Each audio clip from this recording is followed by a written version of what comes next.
नमस्कार, the daily show में आपका स्वागत है। मैं हूं मुकेश कुमार। एक मिनट दूंगा मैं, शायद। हाँ दोस्तों, अमेरिकी राष्ट्रपति डोनाल्ड ट्रंप ने भारत की वस्तुओं पर 25% टैरिफ लगाने का ऐलान कर दिया है और यह भी कह दिया कि भारत पर रूस से कारोबार करने के लिए जुर्माना भी लगाएंगे।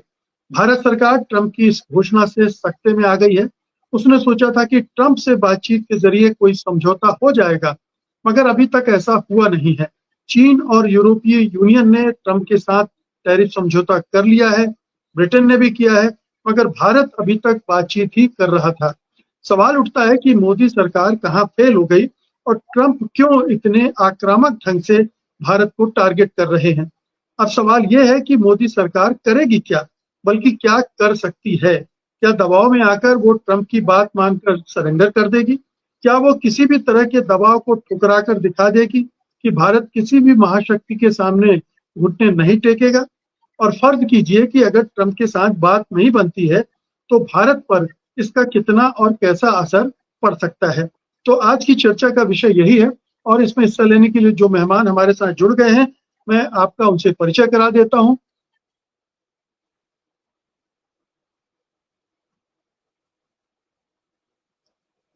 वीडियो एडिटर जी, हमारे साथ दो मेहमान हैं। अमेरिका से हमारे साथ डिलीवर यूनिवर्सिटी में प्रोफेसर डॉक्टर मुक्तदर खान साहब हैं और इकबाल चंद्र मल्होत्रा हैं, जो कि वरिष्ठ पत्रकार और रक्षा विशेषज्ञ हैं। आप दोनों का कार्यक्रम में बहुत बहुत स्वागत है। और मेहमान आए, लेकिन हम अपनी बातचीत शुरू करते हैं। मुक्तदर साहब, क्या हो गया? 1 अगस्त की डेडलाइन थी और ये अचानक ये ऐलान। क्या ट्रंप दबाव बनाने की कोशिश कर रहे हैं? क्या ट्रंप ज्यादा घी निकालने के लिए उंगली टेढ़ी कर रहे हैं? क्या मकसद है इसका? सर, पहले मैं एक तंजिया बात करूंगा, फिर उसके बाद I will talk about India's national interest. ये इस वक्त सारे भारतवासियों को एकजुट होकर ये फेस करना पड़ना चाहिए, क्योंकि this is going to be a disaster. एक डिजास्टर चल रहा है जिस पे ज़्यादा गौर नहीं कर रहे हैं। जैसा कि कल टीसीएस ने 12,000 आईटी लोगों को फायर कर दिया है। तो ऑल आर्टिफिशियल इंटेलिजेंस और डोनाल्ड ट्रंप के टैरिफ, ये दोनों मिलके इंडिया की जो ग्रोथ रेट है उसको 6 के नीचे लेके चले जाएंगे विद इन दिस ईयर। तो मेरा जो तंज ये है कि Modi first foreign policy meets America first foreign policy. इतनी बातें हुई कि मोदी का चार्म है, इतनी पर्सनल रिश्ते हैं, इतने दोस्त हैं, जब देखो जब गले मिल लेते हैं, पप्पी झप्पी चलती है, उसका जियो पॉलिटिक्स पे कुछ असर ही नहीं होता है। तो उसका ये जो फोकस था not on India relations with other countries, बल्कि मोदी के ताल्लुकात उनके लीडर्स के साथ, ये जो इंडिया का ऑब्सेशन था, उसका ये नतीजा है, क्योंकि डोनाल्ड ट्रंप अपने मकसद पे फोकस्ड हैं। अब ये जो ट्वीट मैं देख रहा था इंडिया की मीडिया, वो तो अजीब रिएक्शन करे। देखिए, ये बहुत क्लेवर ट्वीट है, क्योंकि ऑलरेडी इंडिया पर रशिया को लेके कई वार्निंग्स आ चुके थे। डोनाल्ड ट्रंप ने खुद कहा कि मैं 100% टैरिफ लगा दूंगा रशिया पे तेल खरीदने के लिए। फिर उन्होंने स्कॉटलैंड में भी दोबारा कहा ये बात। और आपको पता है कि यहाँ पे सेनेटर लिंडजी ग्राहम एक नई बिल पेश किए जिसमें वो 500% तक की बात कर रहे हैं टैरिफ की। तो ये रशिया की बात नई नहीं है, बट डोनाल्ड ट्रंप ने रशिया की पेनल्टीज को स्पेल आउट नहीं किया। यानी उन्होंने क्या किया है कि 25% प्लस पेनल्टी कह दिया। अब इंडिया का जो इमीडिएट रिएक्शन क्या है? It's not negotiating the 25%। अभी तो पूछ रहे हैं कि पेनल्टीज क्या है, फिर उसके बाद वो पेनल्टीज नेगोशिएट करेंगे। और पेनल्टीज में 2 चीजों की बात उन्होंने की कि इंडिया जो तेल खरीदता है और हथियार खरीदता है। तो आई थिंक मेरा इंडिया की सरकार को जो मैं अपनी तरफ से जो एडवाइस देने की कोशिश करता हूं, this is my advice to India, कि भाई आप मोदी का इमेज को छोड़ें, बाजू रखें। इट इज वेरी इंपॉर्टेंट कि this percentage has to go down, वरना $30 बिलियन का इमीडिएट नुकसान होने वाला है इंडिया का। That is the estimate. ये इंडियन इकोनॉमिस्ट कर रहे हैं कि $30 बिलियन का नुकसान होगा इंडिया पर directly because of this particular tariff. तो इंडिया हथियार तो रशिया के फ्यूचर कॉन्ट्रैक्ट्स तो नहीं रोक सकता है, लेकिन जो है तो वो 25-30 साल तक वो अभी मतलब is wedded to Russia. But ये जो 65 बिलियन का जो ऑयल है, दे कैन मूव दैट। यहाँ पे वॉशिंगटन में जो बातचीत हो रही है, मैंने एक दो लोगों से डीसी में बात की, वो कह रहे हैं कि डोनाल्ड ट्रंप ना सिर्फ ये चाहते थे कि रशिया के तेल की कुछ इंडिया अनाउंस करे कि हम कुछ कम करने वाले हैं या वी आर रीथिंकिंग इस तरह से, but they wanted an announcement कि India is going to buy something big from India, from the US. जैसा कि जापान ने $500 बिलियन का अनाउंसमेंट किया, यूरोपियन यूनियन ने 600। तो वो जो बड़े अनाउंसमेंट है, उससे आप टैरिफ की रेट खरीद सकते थे। यानी 25 से जो 15 हुआ जापान के लिए और यूरोपियन यूनियन को 25 से जो 15 हुआ, उन्होंने 550 और 600 बिलियन डॉलर के ऑफर्स से खरीदे हैं। India refuse to make any offer. क्या यानी F-35 भी उसने टेबल पे रखा डोनाल्ड ट्रंप ने, India refuse to buy that. तो इंडिया ने कुछ नहीं कहा कि हम ये खरीदेंगे वो खरीदेंगे, जिससे वो रेट कम आ सकती है। और दूसरी चीज ये है कि डोनाल्ड ट्रंप की जो इंडिया से जो शिकायत है, टैरिफ, 3 शिकायतें हैं। एक कि टैरिफ इंडिया सबसे ज्यादा लेता है, देखिए इट इज 17% एवरेज टैरिफ है ऑन द यूएस। दूसरी चीज ये है कि इंडिया का जो डेफिसिट है तकरीबन $48 बिलियन, उससे वो चिड़े हुए हैं। तीसरी कि इंडिया के जो नॉन टैरिफ बैरियर्स है और जिससे उन्होंने सेक्टर्स रोका हुआ है, खासतौर से एग्रीकल्चरल सेक्टर और डेयरी प्रोडक्ट्स वगैरह। और दूसरे इलाके में भी लग्जरी गुड्स पर भी काफी टैरिफ थे। इंडिया ने जो फॉर एग्जांपल 150 से 75 किया था फरवरी में, राइट। सो डोनाल्ड ट्रंप ये कह रहे हैं कि भाई तुम कुछ खरीदते तो नहीं हो हमारे पास से, you are not buying weapons, you are not buying anything, तो हमारे एक्सपोर्ट्स पे क्या असर होगा। देखिए, मैं जो इंडिया के जो अमेरिका के एक्सपोर्ट्स पे जो इंडिया ने टैरिफ्स और वो चीज लगाए हैं, आप उसका लफ्ज बदल के सैंक्शंस कर लें। यानी इंडिया के पास अब जवाबी कार्रवाई के लिए कुछ नहीं है, क्योंकि वो पिछले 10 साल से वो चीजें लगाए हुए हैं ऑलरेडी अमेरिका पर। They have already have huge tariffs और सेक्टर्स को ब्लॉक किया हुआ है ना।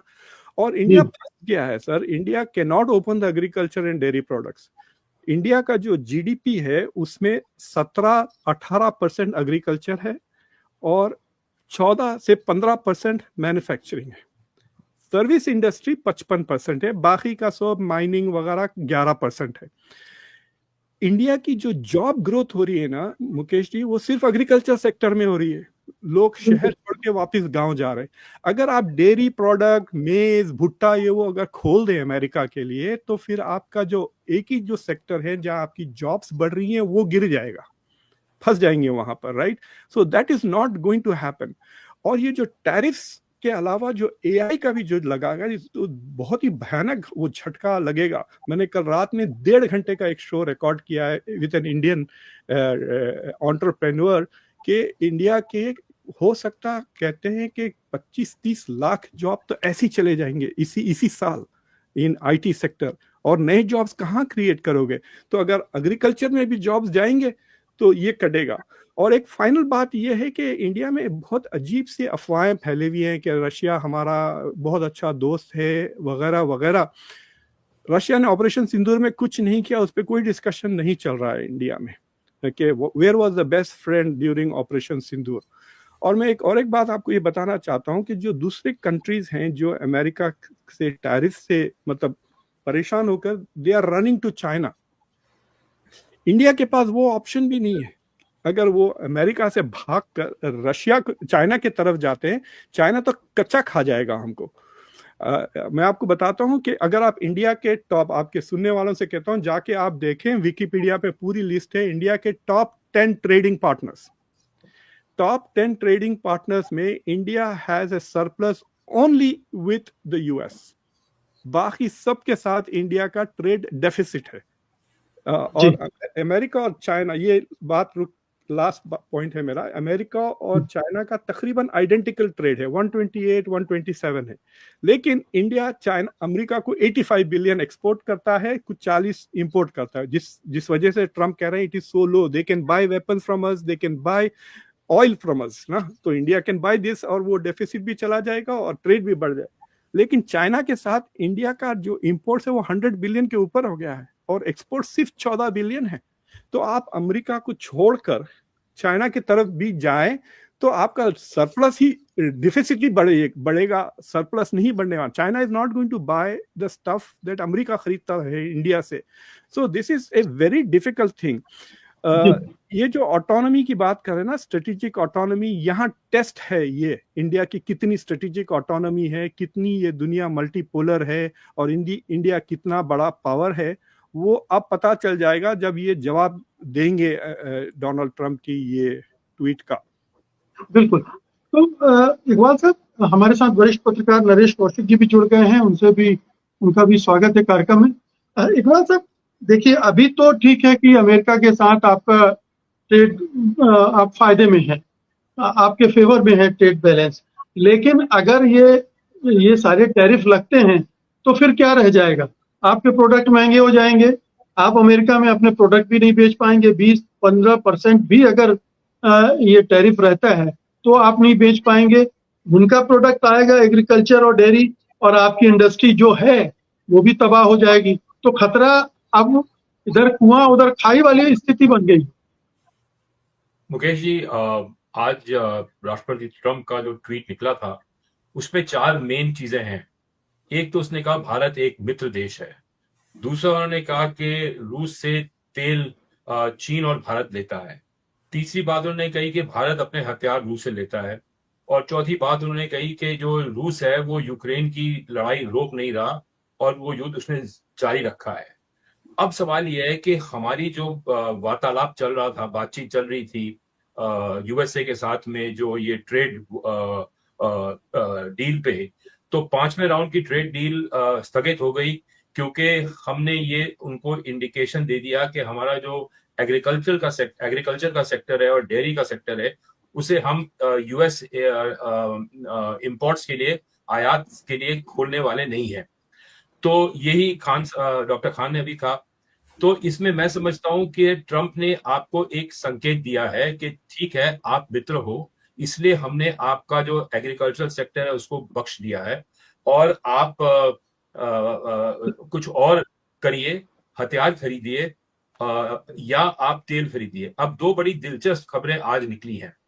एक साथ में खबर निकली है, एक वेबसाइट है Indian defence research wing IDRW, उन्होंने कहा है कि एक स्टोरी छपी है अभी 6 बजे कि भारतीय वायुसेना ने F-35 को सिलेक्ट कर दिया है और Su-57 को रिजेक्ट कर दिया है। तो ये मैं समझता हूं कि जो ट्रंप ने दाव खेला है वो कामयाब रहा कि भारत जो है, अब सारे इंडिकेशन ये है कि वो F-35 खरीदेगा और Su-57 नहीं खरीदेगा और रूस से और हथियार नहीं लेगा। और पिछले हफ्ते 6 very large crude carrier super tanker जो हैं, जो जिनकी कैपेसिटी 1-1 लाख मेट्रिक टन तेल की है, वो रूस से आ रहे थे और भारत ने उनको किसी कारण से अपना कार्गो अनलोड करने की इजाजत नहीं दी और वो 6 के 6 टैंकर चले गए। एक टैंकर ने कोलंबो में कार्गो अनलोड किया और 5 तो वापस चीन की तरफ चले गए। अब सवाल ये होता है कि जो ये सब दबाव किस लिए पड़ रहा है?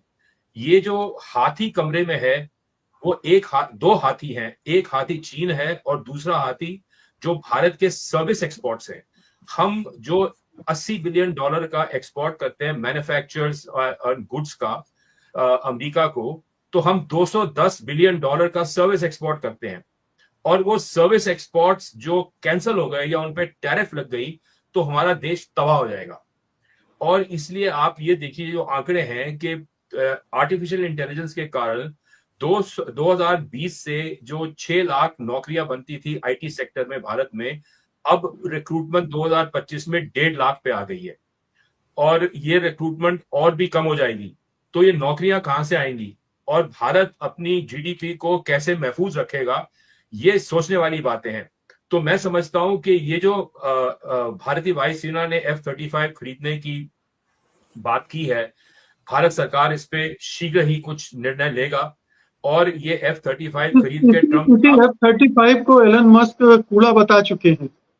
वो एलन मस्क की अपनी इश्यू है। सारे ये जो जितने भी जहाज हैं F-35 से की टेक्नोलॉजी से ये चाइनीज J-35 बना, उन्होंने टेक्नोलॉजी चुराई है अमेरिका से। एक इनफैक्ट भारतीय व्यक्ति था जिसने उनको टेक्नोलॉजी बेची थी जो अमेरिकन नागरिक है।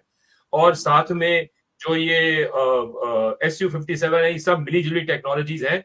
तो ये कोई कूड़ा नहीं है, इसको ये एक आंदोलन शुरू किया गया था उसको कूड़ा कहलवाने के लिए। एक तो मस्क का एजेंडा था, दूसरा रशियन जो हथियार है वो एक बड़ी भारी कमीशन से आते हैं। जब आप अमेरिका से हथियार खरीदोगे गवर्नमेंट टू गवर्नमेंट डील में, तो उसमें कमीशन नहीं होगी। तो ये मैं इस बात से सहमत नहीं हूं।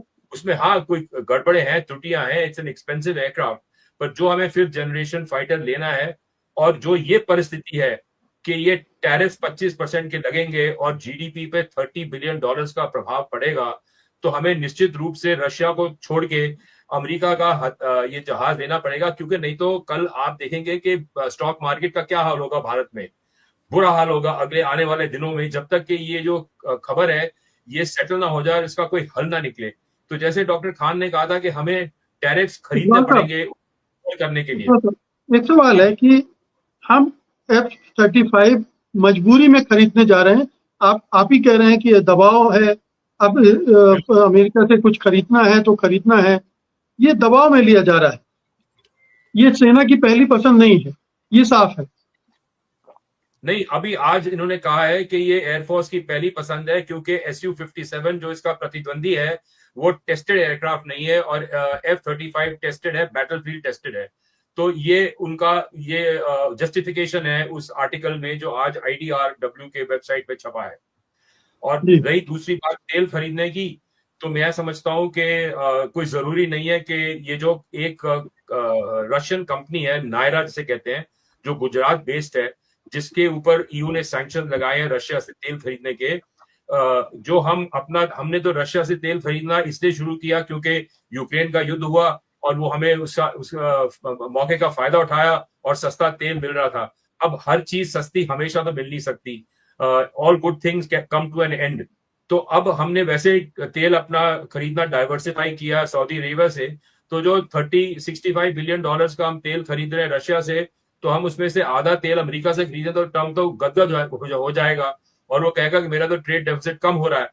तो इसलिए भारत सरकार की प्रॉब्लम यह है कि हम लोग निर्णय लेने में बहुत देर लगाते हैं, फैसला लेने में बहुत देर लगाते हैं, जो ये नौकरशाह हैं बहुत देर लगाते हैं। और ट्रंप ने ये आज दाव खेला है हमें फोर्स करने के लिए, और वो देख रहा है कि यहाँ पे भारत में भी ये जो डिबेट चल रहा है पार्लियामेंट में ऑपरेशन सिंदूर में, तो सरकार जो है बैकफुट पे है। आज आपने राहुल गांधी का बयान सुना होगा, उसने कहा जो ये ट्रेड डील देंगे तो वो देखने वाली होगी, और वो मुस्कुरा के निकल गए कैमरा से। तो मैं समझता हूं कि जो हम अपने एग्रीकल्चर सेक्टर को बचा सकते हैं, और हम एग्रीकल्चर सेक्टर को अमेरिकन इंपोर्ट से बचा सकते हैं, तो जो हमें हथियार लेने हैं तो हम अमेरिका से हथियार लेंगे। क्योंकि वैसे भी हमारे जो वायुसेना के जो तेजस जहाज है उसका इंजन GE-404 अमेरिका से आता है, और जो ये मार्क 2 बनने वाला है तेजस का, उसका GE-414 भी अमेरिका से आएगा। और साथ में जो ये एप्पल ने यहाँ पे मैन्युफैक्चरिंग शिफ्ट करनी है चीन से, और अगले साल से 54 मिलियन जो आईफोन्स उन्होंने बनाने हैं, वो जो आईफोन्स बनाने हैं उन पे जब टैरिफ लगेगा तो फिर एप्पल शायद सोचेगा कि भाई हम 25% के टैरिफ में हम कहीं वियतनाम में मैन्युफैक्चरिंग रिलोकेट करें या किसी और देश में करें।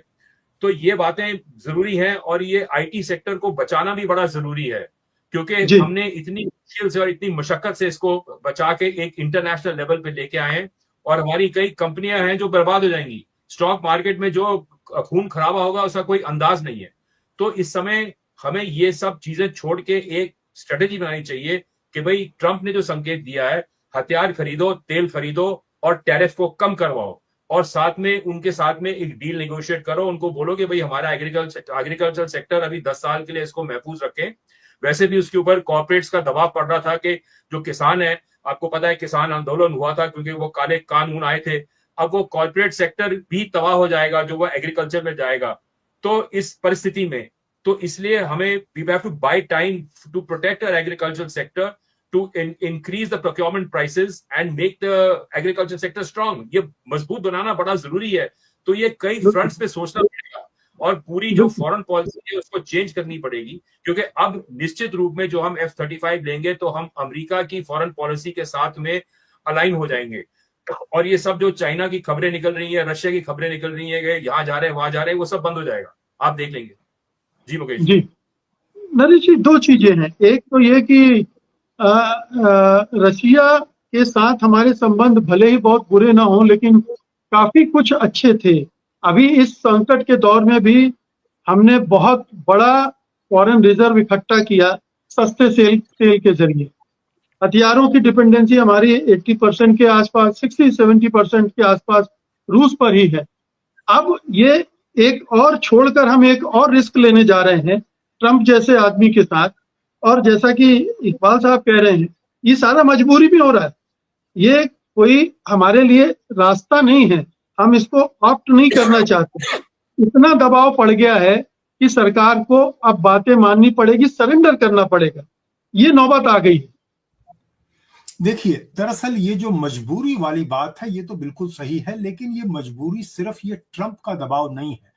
मुझे लगता है ये मजबूरी की जो असली वजह है, भारत ने पिछले कुछ दशकों से अपने को इस परिस्थिति के लिए तैयार नहीं किया। जैसा कि मल्होत्रा साहब ने कहा, हमारे डिसीजन मेकिंग प्रोसेस इतनी ज्यादा खराब है, इतनी धीमी है कि एक आपको कोई मिलिट्री, आपको कोई उपकरण खरीदना है तो उसमें 10-10 साल लग जाते हैं। यानी आज आप ये देखिए कि 5th जनरेशन एयरक्राफ्ट की बात रूस के साथ हमने, आपको याद होगा कि ये Su-57 बनाने का फैसला किया था। फिर और ये बात है कोई एक दशक पुरानी, 2018 में भारत की वायुसेना ने कहा कि ये हमें सूट नहीं करता है, हमारी जो जरूरत है उसके हिसाब से Su-57 ठीक नहीं है। तो अब पिछले कुछ महीनों में रूस ने कोई नया ऑफर किया और कहा कि नहीं, ये हम जो आपकी शर्तें उसके हिसाब से बना लेंगे, आप हमारे यहाँ बनाइए भी। और वो तब किया जब अमेरिका में ट्रंप ने ये S-30 जो 35 है वो F-35 विमान भारत को देने का पेशकश की। पहले अमेरिका पेशकश नहीं कर रहा था क्योंकि अमेरिका का ये कहना था कि जो आप रूस से जो S-400 एंटी मिसाइल सिस्टम खरीद रहे हैं उसका ये एक तरह से काट है। यानी तुर्की को भी उन्होंने F-35 और उसको लेकर उनका आज तक झगड़ा चल रहा है। तो लेकिन ट्रंप के आने के बाद में, ट्रंप क्योंकि ट्रांजैक्शनल प्रेसिडेंट है, तो वो चाहते थे कि भारत इनसे खरीदे।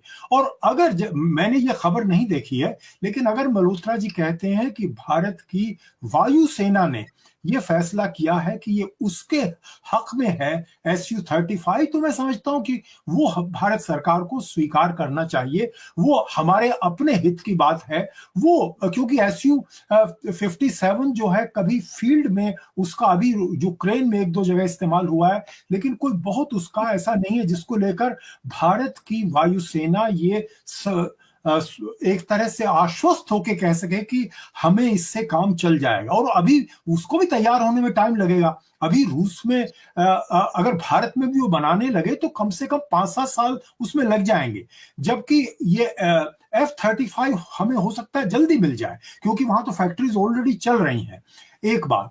दूसरी बात यह है कि ये जो तेल वाली जो बात है, ये भारत ने मौके का फायदा उठाया। भारत में ये सरकार का कोई सरकार भी होती, और जैसे चीन ने फायदा उठाया, भारत ने फायदा उठाया, लेकिन भारत ने अपनी तरफ से कोशिश की कि अमेरिका नाराज ना हो। इसलिए पिछले कुछ साल से भारत अमेरिका से भी तेल खरीद रहा है। और अगर आप इसके थोड़े से इतिहास में जाएं, ये डॉक्टर मनमोहन सिंह के पहले सत्ता काल से और जॉर्ज डब्ल्यू बुश की सरकार आने के बाद से दोनों सरकारों के संबंध काफी बेहतर हुए हैं और काफी वो मजबूती उनमें आई है, चाहे सरकार सत्ता में किसी की भी हो। ये और इसकी वजह भारत से ज्यादा अमेरिका है। अमेरिका ये चाहता रहा है कि भारत के साथ उसके रिश्ते सुधरे। उसको चीन एक बड़ा दुश्मन दिख रहा है। भारत अमेरिका को कभी दुश्मन नहीं दिखा, भारत उसको एक सहयोगी ही दिखता है। इसलिए आज भी ट्रंप ने उनको दोस्त कहा है।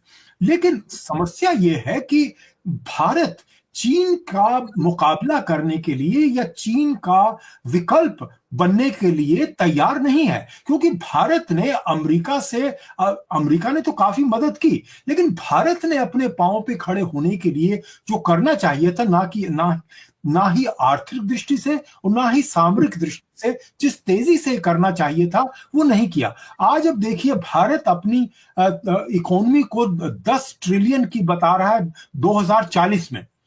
आज चीन की जो इकोनॉमी है वो अभी कोई 20 ट्रिलियन के करीब है, यानी 2040 में भारत की इकोनॉमी चीन के यानी चीन की जो आज जो इकोनॉमी है उसकी डबल, यानी भारत की उतनी डबल हो जाएगी जो आज चीन की है, और वो भी 2040 में। तो चीन की इकोनॉमी तो 2040 में ये 18-20 बिलियन नहीं रहेगी, ट्रिलियन नहीं रहेगी, ये तो और आगे बढ़ जाएगी। तो भारत तो बहुत पीछे है। अगर आप बिल्कुल जिसे रैपिड इंडस्ट्रियलाइजेशन करें तो भी नहीं हो सकता। तो भारत की निर्भरता अमेरिका पर है और रहेगी। और ये मुझे लगता है कि ये ट्रंप ने दरअसल क्या किया है, ट्रंप ने ये जो इतने बरसों से अमेरिका की सरकारें और भारत की सरकारें जो रिश्ते सुधार रही थी, ट्रंप ने उस पर एक विराम लगा दिया है, उसको पीछे धकेल दिया है। क्योंकि ट्रंप की जो डिप्लोमेसी वो थ्रेट वाली, धमकी वाली डिप्लोमेसी है, और उनको लग रहा है कि इस समय भारत को जरूरत है। जो बातें डॉक्टर खान ने कही है, डॉक्टर मल्होत्रा ने कही है, मैं उनसे सहमत हूं कि इस समय अगर ये टैरिफ लगे तो भारत की अर्थव्यवस्था का भट्टा बैठ जाएगा।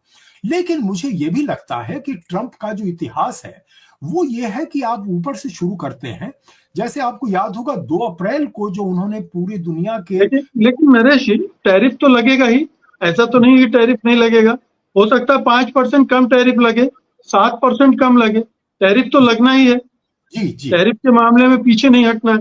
और फिर ट्रंप ने जिस तरह से यूरोपियन यूनियन के साथ डील की कि हमारा तो 0% हमारे खिलाफ हमारे प्रोडक्ट्स पर होगा, एक तरफ 0 एक तरफ 15%, यही भारत के साथ होने जा रहा है कि अमेरिकन प्रोडक्ट्स पर कोई टैरिफ नहीं होगा, हमारे प्रोडक्ट्स पर 15, 20, 25 जो भी लगेगा वो लगेगा। तो ऐसा नहीं है कि ट्रंप हमें माफ कर देगा कि अगर 35 हमने खरीद लिया तो हमारे ऊपर टैरिफ नहीं लगेगा। मुझे ऐसा लगता है कि 15% से तो ज्यादा ही लगेगा, क्योंकि मुझे ऐसा लगता है ट्रंप चाहते हैं भारत को वियतनाम की तरह से। वियतनाम पर 20% लगाया है, जापान पर 15% लगाया है, यहां पर ब्रिटेन पर 10% लगाया है, यूरोपियन यूनियन पर 15% लगाया है। तो 15% वो जो अपने जो ट्रीटी पार्टनर्स हैं उन पर 10 से 15% लगा रहे हैं। जो मुझे लगता है कि वो कोशिश करेंगे 20% की, लेकिन अगर 15%, जैसा कि आप कह रहे हैं बिल्कुल सही है, और 15% लगने की बात होते ही यूरोपियन यूनियन के देशों में हाहाकार मचा हुआ है। वो कह रहे हैं कि हमारी इकोनॉमी तो पहले ही बहुत बुरी हालत में थी। जो यूरो की जो इकोनॉमी का जो रेट है वो बिल्कुल उसकी जो सबसे बड़ी इकोनॉमी है जर्मन इकोनॉमी, उसकी हालत बहुत खराब है, और उसकी वजह है ऑटो सेक्टर जो बहुत बड़ा, और भारत भी ऑटो सेक्टर का एक बहुत बड़ा निर्यात भारत निर्यात करता है अमेरिका को, तो उस पर असर होगा। लेकिन भारत इस समय बहुत ज्यादा झुकने की स्थिति में नहीं है। उसके राजनीतिक कारण भी हैं और आर्थिक कारण भी हैं। आर्थिक कारण तो साफ है कि आप कितना आप झुकेंगे। आप अपना एग्रीकल्चर और डेयरी पर तो कोई आप कर नहीं सकते हैं, वो आपका अपना नेशनल सुरक्षा का मामला है, क्योंकि इकोनॉमिक सुरक्षा राष्ट्रीय सुरक्षा है। और इस समय बिहार में चुनाव होने जा रहे हैं, संसद का सत्र चल रहा है, और जैसा कि मल्होत्रा जी ने याद दिलाया और राहुल गांधी ने आज मुस्कुरा के कहा कि देखिए क्या होता है, तो मुझे तो लगता है कि ये सच में एक बहुत बड़ी समस्या है। और इसका जो है, मैं समझता हूं कि खाली तो हम भारत ये कह दे कि ये सिर्फ ट्रंप कर रहा है, ये ट्रंप के थ्रेट की वजह से हो रहा है, इतना कुछ ना कुछ तो हमें अपने गिराबान में झांकने की जरूरत है। जी, तो मुक्तदर साहब, हम तो बातचीत ये करना चाहते थे कि क्या अब सरेंडर के अलावा मोदी जी के पास कोई रास्ता नहीं? हालांकि सरेंडर करना पहले शुरू हो चुका है, कई तरह की रियायतें बजट में भी दे दी गई थी, उसके बाद भी ये सिलसिला चल रहा था। अब क्या मोदी जी पूरी तरह से सरेंडर करने के लिए बाध्य हो जाएंगे, या एक विकल्प है जब अमेरिका ने लाल गेहूं भेजे थे PL समथिंग, तो भारत ने लौटा दिए थे और भारत ने फिर ग्रीन रेवोल्यूशन की थी। ये एक प्रण ले अगर देश, तो कुछ रास्ते खुल सकते हैं वैकल्पिक। सर मैं एक दो पॉइंट पहले बताना चाहता हूँ, फिर ये आपके सवाल का जवाब देता हूँ। इंडिया में जो लोग सोच रहे हैं इसके बारे में, सिंपल फॉर्मूला का इस्तेमाल कीजिए। जिन्होंने अमेरिका से इन्वेस्टमेंट का प्रॉमिस किया उनको 15% मिला, जैसा कि यूरोपियन यूनियन है, जापान है, 600 बिलियन और 550। जिन्होंने इन्वेस्टमेंट प्रॉमिस नहीं किया उनको 20% मिला। इंडोनेशिया ने कहा कि हम 50 बिलियन डॉलर के हम कुछ खरीदेंगे, आई थिंक F-35 वो कुछ बोइंग खरीद रहे हैं वो 50 बिलियन डॉलर, तो 50 बिलियन डॉलर पे उनको 19% हुआ 20 से। तो ये कहना कि डोनाल्ड ट्रंप की एडमिनिस्ट्रेशन रैंडमली कर रही है, वो नहीं है। It is very simple. India अगर कुछ खरीदेगा अमेरिका से तो वो 15% को जा सकता था। प्लस इंडिया के साथ एक पेचीदगी एक्स्ट्रा ये है कि ये रशिया से तेल खरीद रहे हैं और रशिया से हथियार खरीद रहे हैं, जो हैज़ बिकम इरिटेशन। आज से 1.5 महीना पहले एक यहाँ पे US इंडिया इकोनॉमिक फोरम है जहाँ पे हावर्ड लटनिक ने चीफ गेस्ट रोल, तो उसने, आपने देखा होगा वो वीडियो बहुत वायरल हुआ इंडिया में, जिसमें साफ कह दिया कि भाई आप लोग हमको इरिटेट भी करते रहते हो ये रशिया से हथियार खरीद वगैरह कर। एक बात जो इकबाल साहब और नरेश साहब भी कह रहे थे कि ये जो आईफोन्स आए ना इंडिया के, देखिए इंडिया में जो एक्सपोर्ट्स की ग्रोथ हुई है फर्स्ट क्वार्टर में सिर्फ आईफोन की वजह से हुई है, क्योंकि एप्पल्स ने लाखों आईफोन्स को प्लेन्स में भर के अप्रैल 2 और अप्रैल 9 के बीच में, अप्रैल 9 से टैरिफ लगे वो 10%, उससे पहले वो लेकर आ गए यहाँ पर, तो फ्रंट लोडिंग हो गई है। तो अब थर्ड क्वार्टर फोर्थ क्वार्टर में उतने आईफोन नहीं आएंगे, और ट्रम्प ने कह दिया एप्पल को कि आप इंडिया में इन्वेस्ट ना करें। तो अगर इंडिया पे 25% लग जाता है टैरिफ, तो अगर आप एप्पल के CEO है तो आप क्यों इंडिया में इन्वेस्ट करेंगे? Because dealing with India is a pain. So वो कहेंगे कि वियतनाम में हम ऑलरेडी लैपटॉप्स बना रहे हैं, वियतनाम में हम आईपैड्स बना रहे हैं, तो और 20% है वियतनाम पे tariff, let's move it to, वहां पे और आसानी से बन जाएंगे iPhones. So they it Apple could go to Vietnam और फिर Trump will not be that unhappy अगर वो इंडिया से वहां चले जाते हैं। तो एक वो चीज का एक डर है। सो India should, if you are not thinking, जो भी सुन रहे हैं, आपका पता नहीं कितने पॉलिसी मेकर सुनते हैं, अगर किसी ने सुना तो ये ट्वीट कर दें या भिजा दें कि मेक श्योर कि वियतनाम ना चले जाए iPhone. That is one thing. India can still deal, 2 दिन का वक्त है। हाँ, इंडिया शुड, एक रास की बात बताता हूं मैं, India is more important than Modi. Modi को बचाने की कोशिश ना करें, इंडिया को बचाने की कोशिश करें, खुदा के वास्ते लाखों लोगों की नौकरियां चली जाएंगी। What they need to do is go to Trump and say immediately we are stopping all buying of Russian oil. हम आपसे $65 बिलियन टेबल पे रख रहे हैं, हम आपसे तेल खरीदेंगे। ये आ गया $65 बिलियन। F-35 हम आपसे खरीद रहे हैं, F-35 के 50, ये हो गया हमारे $100 बिलियन। आप उतारें, वो 25 को 15 करें, right? That is the best deal that India can make. जाकर कहें तो उस पेनल्टीज भी चले जाते हैं। डोनाल्ड ट्रम्प कहना चाह रहे हैं कि मैं पैसे ला रहा हूं, और ये मतलब आ जाएगा। कहने का मतलब यही है कि हम पूरी तरह से सरेंडर कर दें, हम अपनी संप्रभुता को भी दांव पे लगा दें, अपने फैसलों को, बिकॉज यू पूरा फैसले जाकर अमेरिका को सौंप दें कि भाई आप जैसा कह रहे हो हम वैसा ही करेंगे। नहीं, you will not surrender agriculture and dairy, हम नहीं खोलेंगे ये। और ये जो बातें कर रहे हैं ना हम, GM ये वो बेकार बातें हैं। द ओनली रीजन वाई हम एग्रीकल्चर और डेयरी इसलिए नहीं खोल रहे हैं कि वो वाइप आउट हो जाएगी और हमारे किसान बिल्कुल बेघर हो जाएंगे। सबसे ज्यादा वो एम्प्लॉयमेंट वहीं पर है। आपको पता है पिछले 3-4 साल में 6 करोड़ जॉब्स बढ़े हैं वहां पर, 6 करोड़, वो एक ही सेक्टर है जहाँ पे जॉब्स क्रिएट हो रहे हैं। तो कोरोना के बाद सारे लोग वहीं गांव चले गए। Exactly. So I think India should say it is not a surrender. Modi can come back and say कि देखो मैंने जीत गया, मैंने एग्रीकल्चर को बढ़ा लिया, मैंने उसको भी बचा लिया, अपने डेयरी प्रोडक्ट्स को बचा लिया, आपकी सेहत भी बचा दी, अमेरिका के जो बेकार फूड है वो नहीं आ रहा हमारे मुल्क में, हमको 5th जनरेशन फाइटर चाहिए था, वी हैव गॉट। देखिए इजराइल के इतने ये चमचे हैं, इजराइल की तारीफ करें, इजराइल ने F-35 से दुनिया को उल्टा पुल्टा कर दिया। पिछले 1 साल से F-35 ने तबाह कर दिया लेबनान को, ईरान को तबाह कर दिया। F-35 is performing every day for Israel and it is performing also for the US. Su-57 सिर्फ 20 है, पता है आपको दुनिया में, दे हैव मेड ओनली 20, और वो कुछ नहीं किए उन्होंने यूक्रेन में पिछले 2.5 साल से। किसी ने कभी तारीफ की Su-57 की परफॉर्मेंस की? नहीं ना। सो दे कैन से कि we are buying the best 5th generation fighter. अब ये एक सवाल मुश्किल हो जाता है कि हमने हमारे दोस्त रशिया को छोड़ दिया संकट के वक्त, लेकिन ये हमारा संकट का वक्त है, रशिया शुड अंडरस्टैंड। तो I think that is the best. इससे बेहतर मुझे कोई सूरत हाल समझ में नहीं आ रही कि how to deal with it. दूसरी चीज ये है कि ये नेगोशिएशन अगर चलते रहे सितंबर में और डोनाल्ड ट्रंप नहीं आए तो क्वाड भी मर जाएगा सर। तो क्वाड अगर मर गया तो इंडिया की कई चीजें हैं क्वाड में, जो आईटी के जॉइंट प्रोजेक्ट्स हैं, जो सिक्योरिटी शेयरिंग है, इंटेलिजेंस शेयरिंग है, वो सारे के सारे आर गोइंग। और मुझे लगता है India is going to get another shock जब पाकिस्तान की ट्रेड डील अनाउंस होगी। आपने सुना होगा हावर्ड लटनिक ने कहा कि जो छोटे छोटे मुल्क है ना उनको ना 10% के ऊपर ही छोड़ देंगे, 10-15%, और बार बार वो कह रहे हैं, they are not paying attention. Scott Bessent ने भी कहा और लटनिक ने भी कहा, हम छोटे मुल्क पे फोकस नहीं है, हम बड़े मुल्कों पे फोकस्ड है। और वो सिर्फ 18 मुल्क हैं जहां से 90% अमेरिका का ट्रेड होता है, जिसमें पाकिस्तान नहीं आता। सो पॉलिटिकली मोदी के लिए वो भी एक प्रॉब्लम होगा अगर पाकिस्तान को 15% या 18% ऐसा मिल जाता है।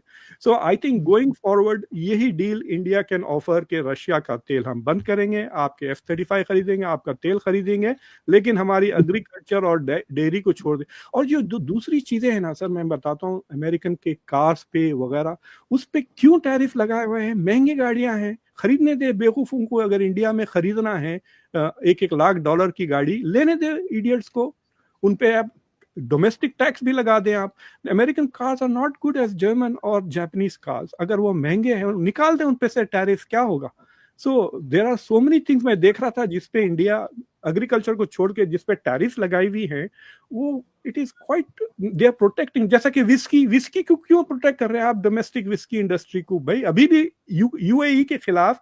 और ये जो यूएई की डील है ना सर, वो it is not a good deal for both of the countries. 2031 के बाद वो $5 बिलियन ग्रोथ आएगा जो आएगा। आप देखें, Starmer is going to lose election just because of the India deal. जी बिल्कुल। इकबाल साहब, ठीक है कि आप तीनों जो रास्ता सुझा रहे हैं वो ये है कि अमेरिका की बात मान लो, अमेरिका के साथ डील कर लो, इस तरह से रूसिया से भी ये संबंध तोड़ लो, कारोबारी संबंध पूरी तरह से टूटेंगे, आप हथियार भी नहीं खरीदेंगे, तेल भी नहीं खरीदेंगे। इसका मतलब है कि पूरे संबंध विच्छेद रसिया से। और आप अमेरिका की तमाम बातें मान लो, उससे हथियार भी खरीदो, उससे तेल भी खरीदो। क्या ये भारत की इंडिपेंडेंस को दिखाता है? क्या ये भारत की बहुत कमजोरी को साबित नहीं करेगा? एक दूसरा ये कि क्या हमने ब्रिक्स को भी दफना देना है? हमें तमाम जो दूसरे अल्टरनेटिव सोच रहे थे उनको भूल जाना है, अमेरिका का हो जाना है? मुकेश जी, दुनिया में इस समय 2 कैंप है, एक अमेरिकन कैंप है और एक चीनी कैंप है। रूस जो है चीनी कैंप में है, पाकिस्तान चीनी कैंप में है, ईरान चीनी कैंप में है, पाकिस्तान तो अमेरिका के भी कैंप में है। नहीं, पाकिस्तान अमेरिका के कैंप में इस समय तक अभी तक नहीं है। क्या बात कर रहे हैं आसिम मनी साहब? जी सुन लीजिए, मेरी बात सुन लीजिए। ट्रंप के परिवार के कैंप में है।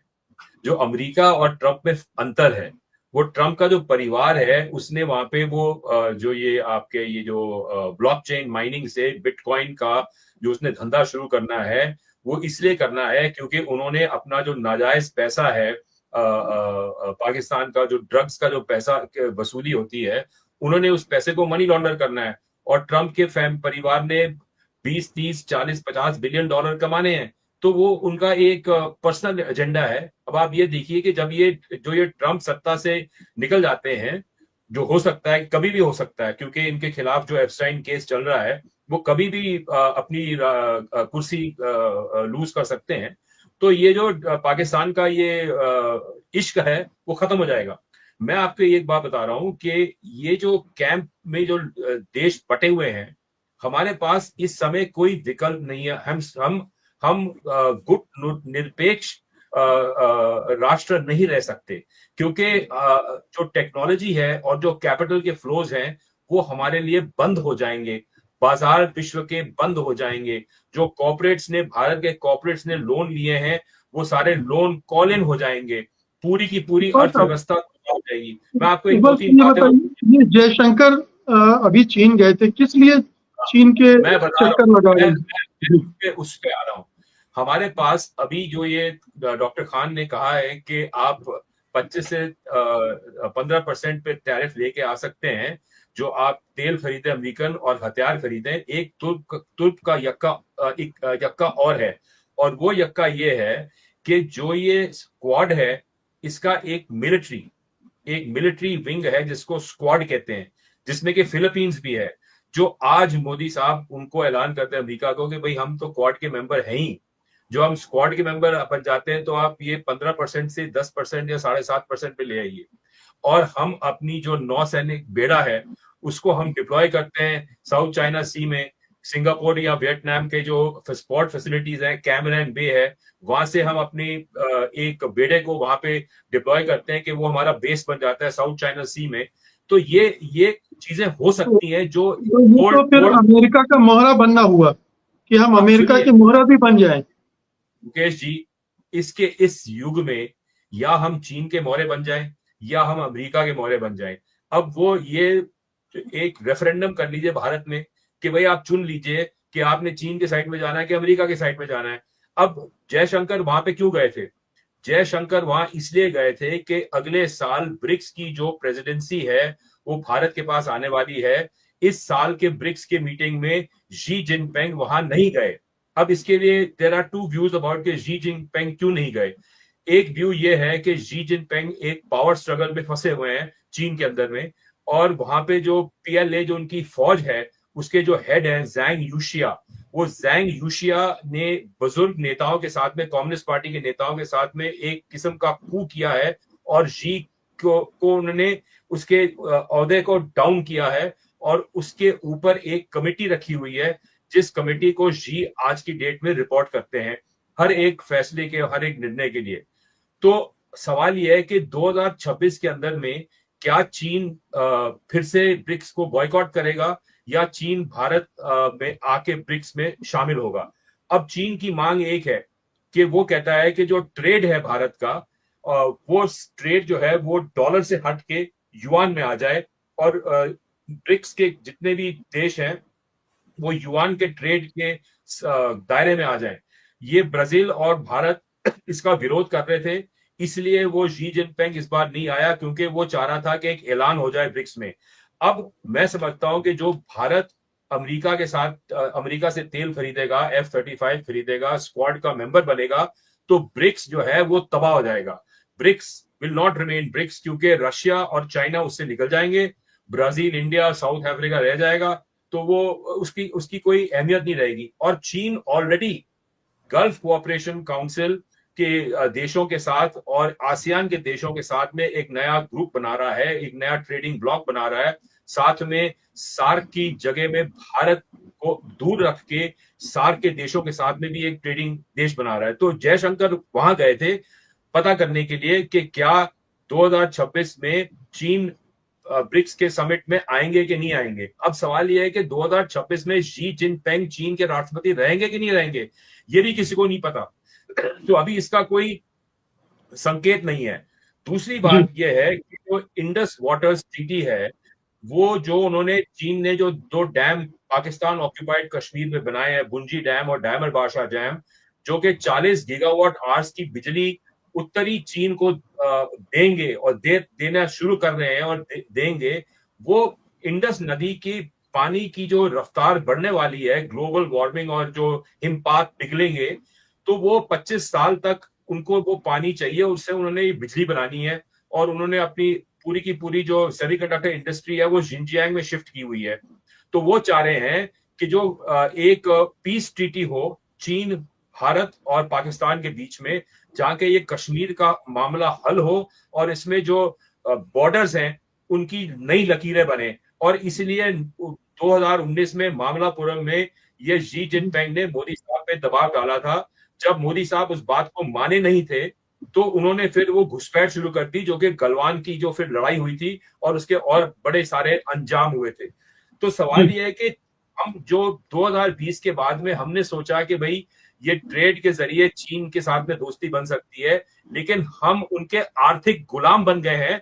जो ये ट्रेड डेफिसिट साल ब साल बढ़ रहा है, जितनी हमारी डिफेंस बजट है उतने से उससे कई गुना ज्यादा हमारा चीन का ट्रेड डेफिसिट है। और उससे हमारी पूरी आपसे सहमत हूँ, लेकिन मुझे लग रहा है कि हम चीन की आर्थिक गुलामी से हटके अमेरिका की आर्थिक गुलामी की तरफ बढ़ रहे हैं।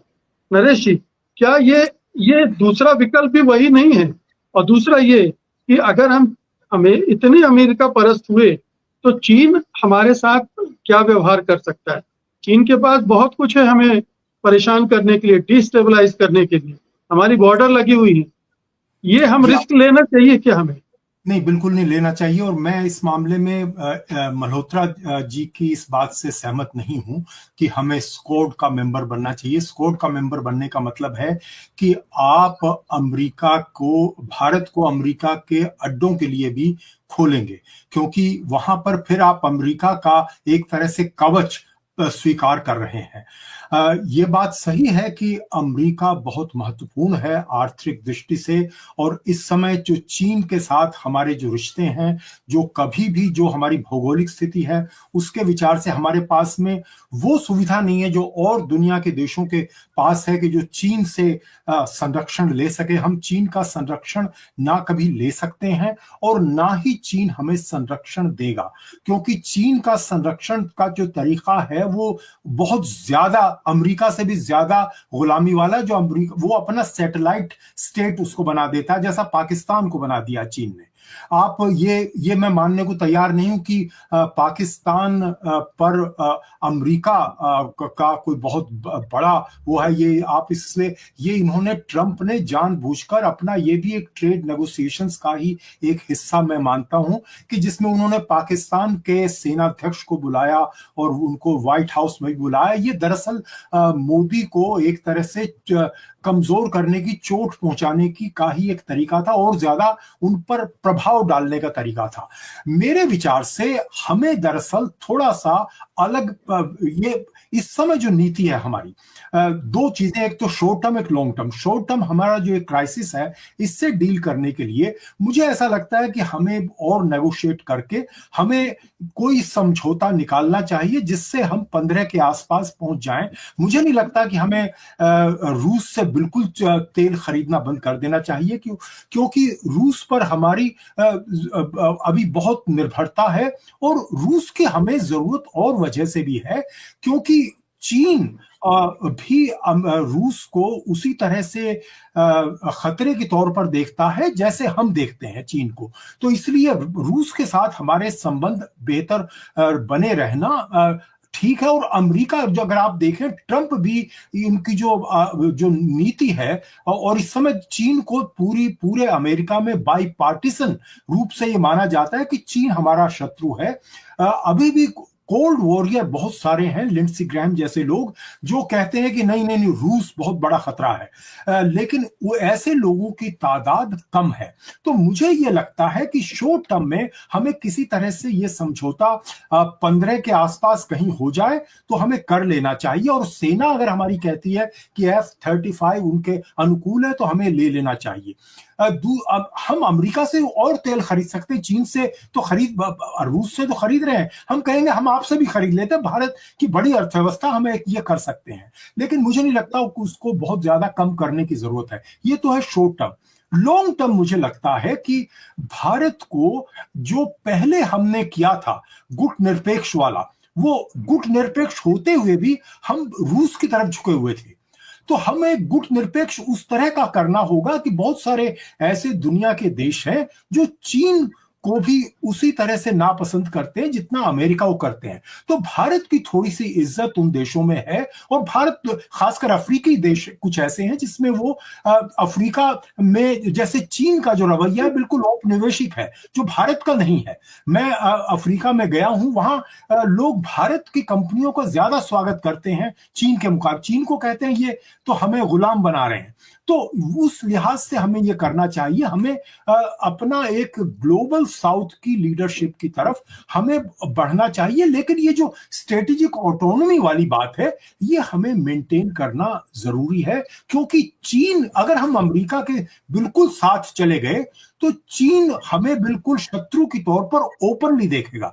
अभी तो परोक्ष रूप से देखता है, अभी उसने पाकिस्तान की लड़ाई में साथ दिया परोक्ष रूप से, उसके बाद में और ज्यादा वो साथ देगा।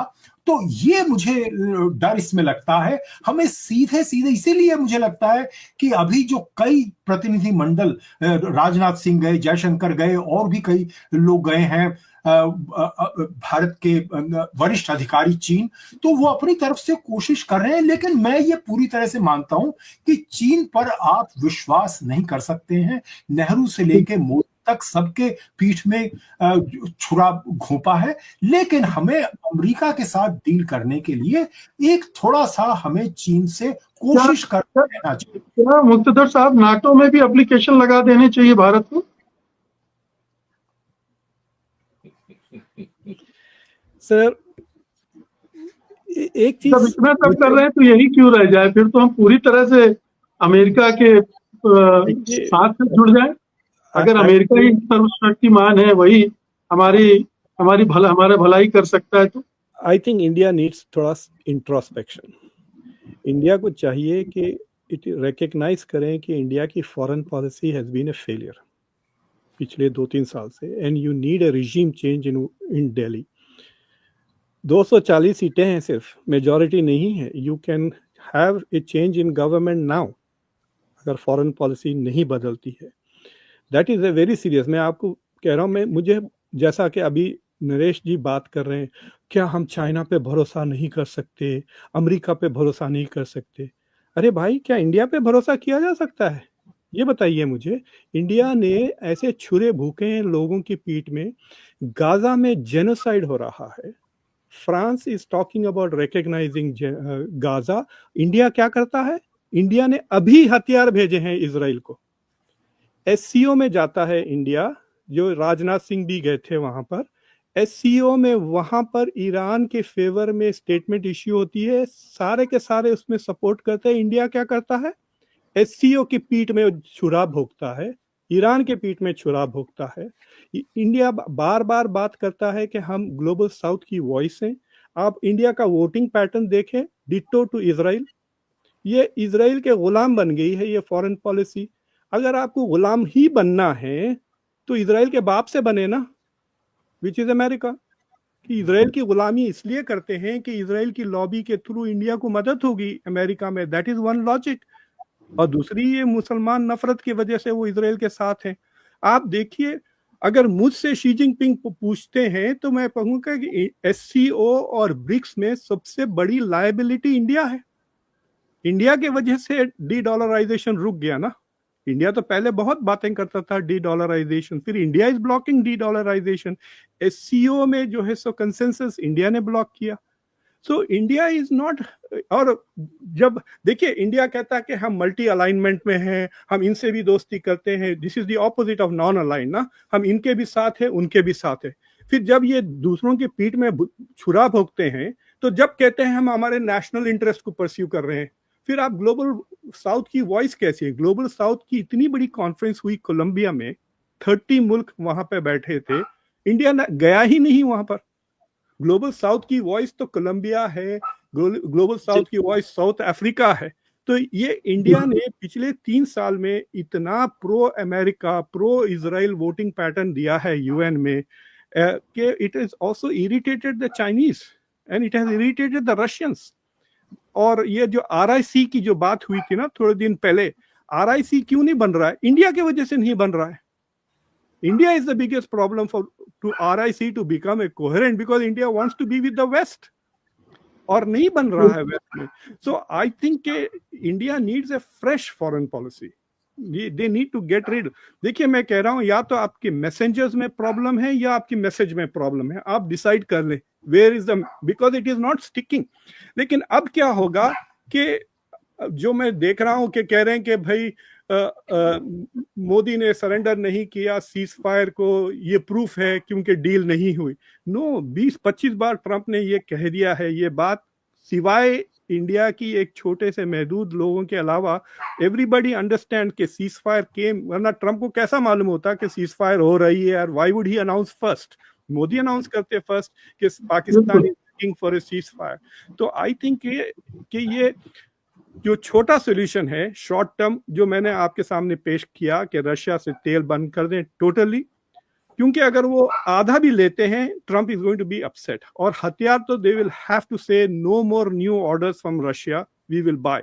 ये दो चीजें चाहिए। देखिए अमेरिका के पास सरासर ब्लैकमेलिंग है, और मैं समझता हूँ ये अगर इस फॉरेन पॉलिसी में शामिल होता है तो ये और बड़ा डिजास्टर होगा। जी हाँ ये इंडिया अपनी तमाम जो प्रतिष्ठा है वो भी खो देगा कि आप इतने नीचे स्तर पर चले गए हैं कि आप एक पुराने देश से चाहे मित्रता वैसी न रही हो, उससे पूरे संबंध बर्बाद कर रहे हैं। और एक ऐसे देश जिसने कोई आपको बहुत मदद नहीं की कभी, टेक्नोलॉजी देने में, हथियार देने में, हर समय समस्याएं खड़ी करता रहा है, अब आप उसकी शरण में जा रहे हैं। मुक्तदर साहब माफ कीजिएगा, मुझे समय कम है, 1 मिनट में आप बात खत्म करें, फिर मुझे एक और रिकॉर्डिंग करनी। जी, तो मैं जो एक बात ये कह रहा था कि द थिंग इज कि अमेरिका क्योंकि सिर्फ 40-50 बिलियन डॉलर एक्सपोर्ट करता है, it doesn't have much stake in it. समझ रहे ना आप? इंडिया का जैसा सबसे बड़ा ट्रेडिंग पार्टनर अमेरिका है, India is not even in the top 10th या 11th है अमेरिका के लिए। यू नो, यूरोपियन यूनियन 10 गुना बड़ा है पार्टनर, और उस पे अमेरिका ने इतनी बड़े टैरिफ वगैरह लगा दिए। I think what India needs is a new fresh foreign policy with fresh faces, और शॉर्ट टर्म में वो अपनाए जो मैंने रेकमेंड किए। बिल्कुल, और बल्कि मैं कहता हूँ कि भारत को अपनी अंदरूनी आर्थिक नीति को चेंज करने की जरूरत। इतनी डिपेंडेंसी की नौबत क्यों आए कि हम भागते फिरे इस छोर से उस छोर तक। बहुत बहुत शुक्रिया, धन्यवाद आप सबका आज की चर्चा में हिस्सा लेने के लिए। नमस्कार। Thank you.